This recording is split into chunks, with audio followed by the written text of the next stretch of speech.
Today, we want to talk about foster care and the adoption process for children here in Georgia. According to Child Trends Foster Care Report, older children, minorities, children with special needs, or those who suffer from a mental or behavioral disorder are more likely to experience multiple foster care placements and may even stay in foster care longer.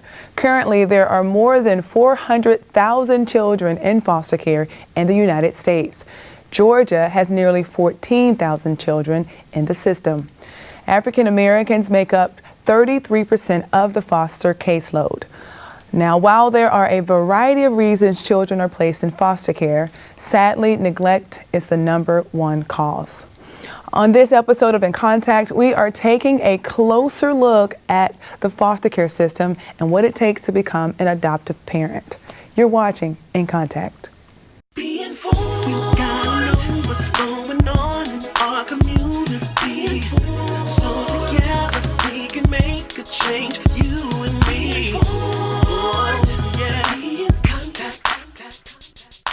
November is National Adoption Month, and we are so honored to have Pamela Talley Coney, Foster Care Program Director at Bloom Our Youth, and V. Terrell Hill, a prospective adoptive parent. Welcome to the show. Thank you. Thank you so much for having us. Wonderful. All right, so we'll start with you. Tell me about Bloom Our Youth.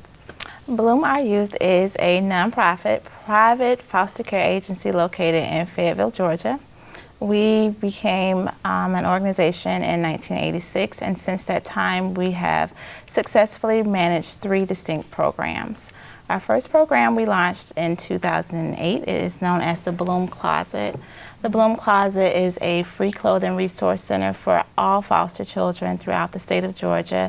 They're able to come to our closet and obtain free, gently used, key being the free word, gently used clothing, school supplies, toiletry items, even baby gear for our babies, diapers, non-perishable food items, just anything that we feel that will be helpful to foster kids as they're entering care, because generally they come to us with literally nothing but the clothes on their backs, and it's just heart-wrenching.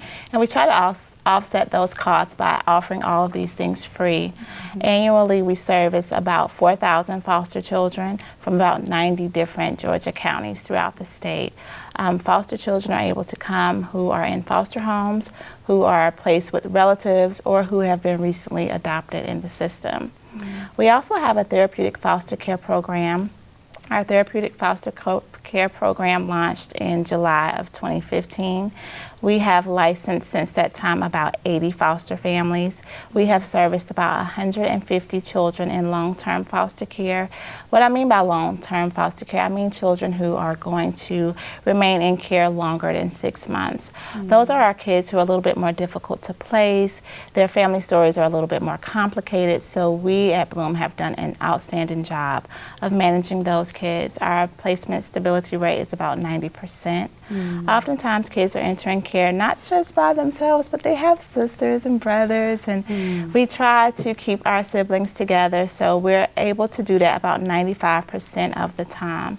Our foster care program is A+ rated with the state of Georgia, meaning that we have high quality standards. So a lot of those horror stories that you hear about foster care, they are not happening at Bloom. In fact, we were voted the most outstanding foster care agency in the state of Georgia in 2017. Wow. Yes, ma'am. Interesting. Now, we want to make sure we add him and bring him into the conversation pretty soon. So now that we are talking about the foster care program, Vincent, talk about what made you decide that you wanted to become an adoptive parent. It was something that I've been wanting to do for a very, very long time, and I just thought it was actually December last year on my way to my parents' house, Christmas Eve to be exact, and I was looking at my puppy that I had just adopted, and I thought, man, this is the perfect, I mean, she's mean as the devil, but she's the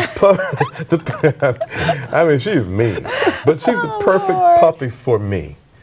And I just went down this, for lack of better ways of describing it, a rabbit hole of thought about what I wanted my life to look like the next 2, 3 years, 4, 5 years from now, and realized that I am more stable now, because everybody was like, no, you don't need to get a dog. You're not going to be able to take care of the dog. And the dog sort of helped me see that I do live a kind of life where I can take care of something outside of me now. And so, interesting enough, my puppy was a precursor to showing if I can take care of this puppy, then I know I can take care of a dog. So, interesting enough, that's how the thought started. So I got back from Christmas break. I Googled the information, called. They were like, okay, you had to go to a webinar, and it was an interest webinar, and I did that, and then 9 months later, I'm in the game.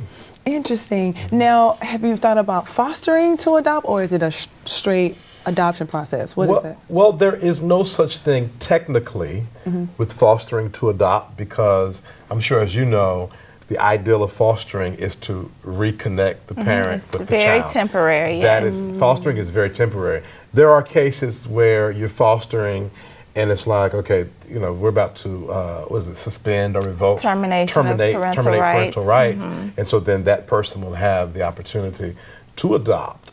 But the chances are, even if you're fostering for 3 or 4 years, until those parental rights are terminated, there is no chance you will be able to adopt. So I didn't want that emotional up and down, you don't know what to be, because I've heard stories, and you can correct me if I'm wrong, where you get a call 2 hours. You've been with that child for a year, and then they'll call you and be like, hey, it's time to pack the kids up, they're going back home. And they say, you know that because the visitations will go from, what's the word?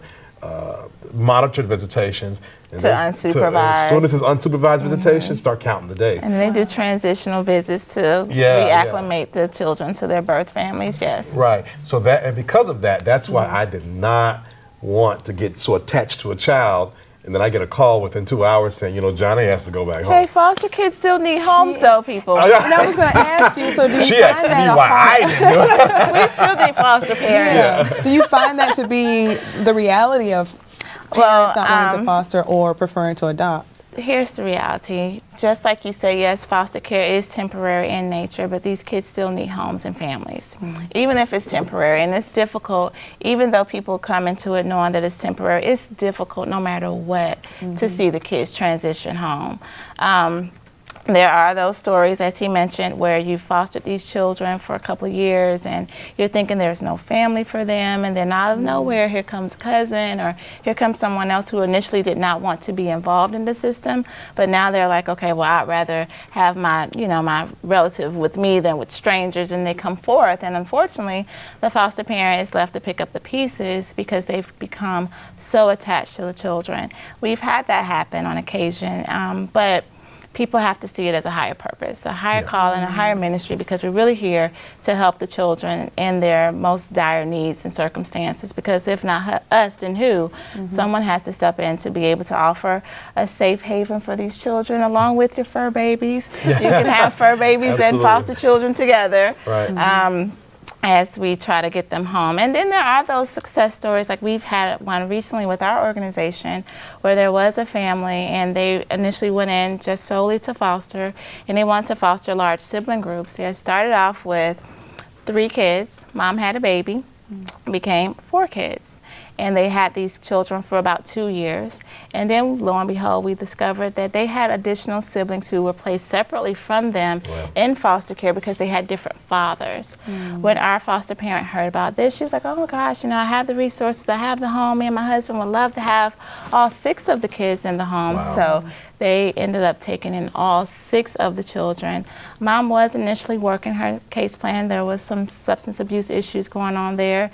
She saw the love and care that the family was providing for her children. She realized it was going to be really difficult for her to combat her substance abuse issues. She eventually gracefully bowed out and allowed the foster parent to begin pursuing, adopting her kids. But lo and behold, a father came forth. He had been incarcerated for some time. He'd gotten out, gotten his life together. Mom said, you know what, we do have a child together. He took paternity test, it was his child. He started advocating through the court system to have his son returned to him. Again, he eventually saw that the children were better off with a foster parent, Wow. and he eventually let that case go, and those children were successfully adopted Great. by their foster parents last month, all 6 of them. Oh, wow, Right. that is a beautiful success story. And to her point, just like there are people like me who do not prefer to foster, there are parents, there are people, there are adults who it's the opposite. They want to help, Right, they right. want to emotionally connect, but they don't want to make that lifetime investment. So there are two categories, and Absolutely. and it's balanced, I think. I would like to think. And so what age group or like how does the adoption process work for you, or what does it look like for you? Like, is there a particular age group or sex or what? Yeah. So through my many home assessments and visitations, and It is sessions, lengthy. It's very lengthy. They asked me. I actually had to fill out: did I want male or female, or both? The amount of kids I would like, the age I would like. Would I be okay, or would I be open to adopt a child that's been sexually abused, physically abused, emotionally, verbally abused, or have learning disabilities? So I go in and I check all of those, or check or do not check those options, and then when I'm approved, they're only going to match me with kids that match my options I chose. Wow. So how long will it take for you to become approved? Well, it's funny you would ask. Okay. I ran into a little hiccup. I went through 6 weeks of my what do you call it, impact training. I've been through 3 home assessment visitations. My case manager and her supervisor came and inspected my home outside of the 3 home assessments. And during those assessments, they ask you all these personal questions. And so I told them that I go to counseling every 2 weeks. And so they were like, okay, well, we want a letter from your counselor. And so I had to fill out a medical release form. But when I was filling out that form, I thought the form was specifically for the letter. So my counselor wrote a letter, everything was good. She sent it to records. Records not in the conversation between my counselor and I, sent everything to DFACS. 3 years worth of my counseling notes. And so I got a phone call 2 weeks ago saying they are considering putting my process on hold. Really? Which I thought was unfair because, like I told them, even you guys, if you guys go to counseling, your doctor is going to write everything you talk about down. And so they're basically using me going to counseling against me. Really? And Oh, wow. I've passed, even my home assessor, after that, my home assessor texted me, it's like, I finished your packet, I'm going to recommend you go forward, you approved.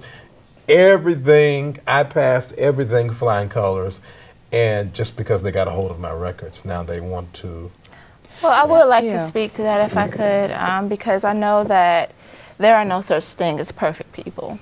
We all have different things that we've gone through, just like our kids that we're accepting into our homes. I hate that that's happened to you, but I do want to make clear that just because someone has gone through counseling, or just because someone has gone through some type of personal tragedy in their own lives, that does not negate their ability to become foster parents or even adoptive parents. What it does do, however, is allow us to have further conversation. Because sometimes while we're going through our own healing process, we do not want what's going on with the children to trigger us, which is probably why they may be taking a closer look at some things based on whatever the placement preferences are. Because we all, as we're going through the process to become either foster parents or adoptive parents, we do have what we call placement preferences, where we're able to successfully match children to specific foster parents or adoptive parents based on what certain criteria they feel would allow those people to work well together. But I do want to make clear that just because someone is going through counseling, or even if they're on some type of antidepressant or any medication like that, does not necessarily bar you from being able to become a foster parent or adoptive parent. It just causes people to go back and ask a question. Well, let's say, for example, you've been in a really abusive relationship, and because of that, you've had post-traumatic stress disorder, just for example. And now on your placement preferences, you're saying, okay, well, I'm willing to foster children who have this same issue as I have, or I'm willing to adopt a child who's gone through the same thing that I've gone through. People are going to just ask further questions just to make sure that this is not going to be a trigger for you. Yes, and that's a great place for us to pause before we go to our break. All right, we'll be right back. Georgia Power is always working to make the connection with our customers even stronger. With innovative solutions to make your life easier, thousands of places to pay your bill. Find rate plans that fit your lifestyle. Get questions answered in person or on social media. Even purchase energy-efficient products online. Now more than ever, there are so many new ways to connect to Georgia Power. Learn more at georgiapower.com.